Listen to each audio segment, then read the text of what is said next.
కూటమి వైఫల్యాలను ప్రజలకు చెప్పాలి అని చెబుతున్న మాజీ మంత్రి బొత్స, మీ ప్రభుత్వంలో చేసిన అరాచకాలు, అక్రమాలు, దౌర్జన్యాలు, దందాలు, వైఫల్యాలు ఎన్నో మీకు తెలియవా అంటూ మాజీ ఎమ్మెల్యే ఎస్వీఎస్ఎన్ వర్మ ప్రశ్నించారు.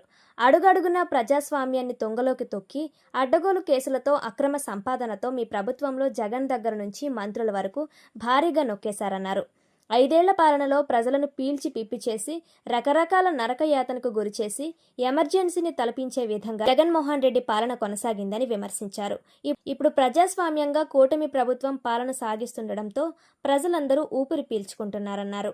మళ్లీ ఇప్పుడు రాష్ట్రంలో శాంతి భద్రతలు రెచ్చగొట్టడం కోసం ఎక్కడికక్కడ జగన్ ఓదార్పు యాత్ర పేరుతో అరాచకాలు సృష్టిస్తున్నారని ఆగ్రహం వ్యక్తం చేశారు. 2 రోజుల క్రితం బొత్స సత్యబాబు గారి నాయకత్వంలో వైసీపీ లీడర్స్ పెద్దిరెడ్డి రామచంద్రారెడ్డి, అంబటి రాంబాబు గారు పెద్దలందరూ కూడా గవర్నర్ గారిని కలిశారు. జగన్మోహన్ రెడ్డికి బాధ ఏంటంటే సూపర్ 6 పథకాలు ప్రజల్లోకి వెళ్ళిపోవడం జగన్మోహన్ రెడ్డి బాధగా ఉంది. అందుకే ఈ డైవర్షన్ అటు గవర్నర్ని కలడం, ఎక్కడికక్కడ మాట్లాడడం శాంతి పద్ధతి లేదు. చంద్రబాబు నాయకత్వంలో తల్లికి వందనం 100% అందరికీ కూడా అందరం జరిగింది. అదేవిధంగా ఉచిత బస్ ప్రయాణం ఇస్తున్నాం. అన్నదాత సుఖీబాబుకి డేట్ ఇచ్చారు, నెక్స్ట్ మంతే. ఇంకేం కావాలి మీ అందరికీ? నాకు గవర్నర్ గారి దగ్గరికి వెళ్ళడానికి కారణం ఏంటి? ప్రజలకు ఇస్తుంటే చంద్రబాబు నాయుడు గారి కూటమి ప్రభుత్వంలో ప్రజలకు ఇస్తుంటే చూడలేక వారాలు కడతా ఉన్నారు. ఇవాళ శాంతి భద్రతలు రాష్ట్రంలో బాగోవాలంటే జగన్మోహన్ రెడ్డిని తిరగకుండా ఆపివేయాలి ప్రభుత్వం. జగన్మోహన్ రెడ్డిని బయట తిరగకుండా ఆపేస్తే శాంతి భద్రతలు బాగుంటాయి. ఎక్కడికి వెళ్తే అక్కడ చనిపోతున్నారు, కార్ల మీద ఎక్కించుకుని దొక్షాలు పెడుతున్నారు. అలాగే జగన్కి సెక్యూరిటీ లేదంటున్నారు. సెక్యూరిటీ అవసరం లేదని అధికారులు ఇచ్చారు. మీరు ఇది వరకు చంద్రబాబు నాయుడు గారు సెక్యూరిటీ కావాలని అడుగుతారు కార్యకర్తలు, ఎవరైనా ఇంకా పెంచండి అంటే. మేము అడిగితే ఏమన్నారు? అవసరం లేదని ఇచ్చారు. అంటే అధికారులు ఇచ్చే రిపోర్ట్, అది ఎవరిది కాదు. ఇప్పుడు జగన్మోహన్ రెడ్డి గారు అడిగిన వెంటనే అధికారులకు పంపించారు. అధికారులు కూడా జగన్మోహన్ రెడ్డి గారికి సెక్యూరిటీ అవసరం లేదు, కానీ జగన్మోహన్ రెడ్డి గారి వల్ల ప్రజలకు సెక్యూరిటీ కావాలా, ఆయన వెళ్ళి ప్రోగ్రాంకి ప్రజలను కార్లు వేసి తొక్కి చంపేస్తున్నారని చెప్పి అందరూ రిపోర్ట్ వచ్చింది.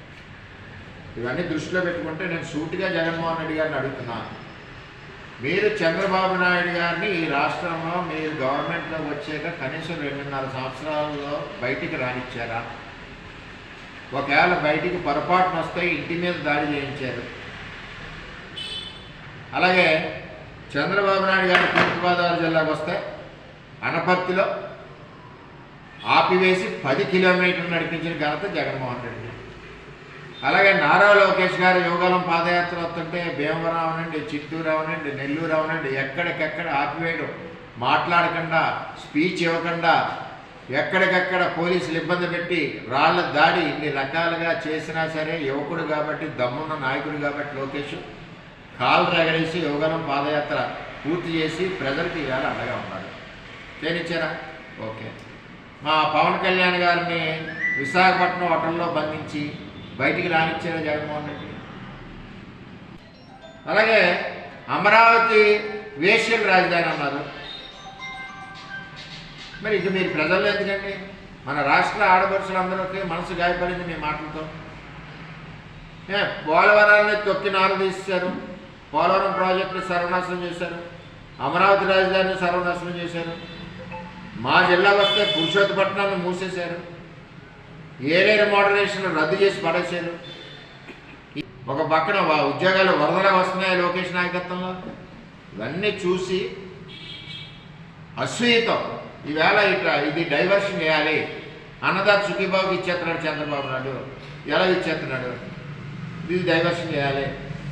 లేడీస్ బస్సు ఎక్కేస్తున్నారు, ఇది డైవర్షన్ చేయాలి. తల్లికి వందలు వచ్చిన పిల్లలు స్కూల్కి ఆగి వెళ్ళిపోతున్నారు. మీరు తల్లిలు కడుపు శోకం పెట్టారు జగన్మోహన్ రెడ్డి గారు, ఒక్కడికి ఇచ్చారు. ఇలా ఎంతమంది పిల్లలు ఉంటే అంతమంది పిల్లలకి ఇస్తున్నారు. కుటుంబం అంతా ఆనందంగా ఉంది. మరి ఇటువంటి అసూయపడి పార్టీ తిరగనివ్వడం కూడా తప్పు. మమ్మల్ని తెలుగుదేశాన్ని తిరగనిలేదా 2 ఏళ్ళు, బయటకు వస్తే కేసులు. అంచేత వెంటనే రాష్ట్ర వ్యాప్తంగా జగన్మోహన్ రెడ్డి పర్యటనని ప్రభుత్వాలు ఆపివేయాలని చెప్పి కోరుకుంటున్నాను. ఏం చేయాలంటే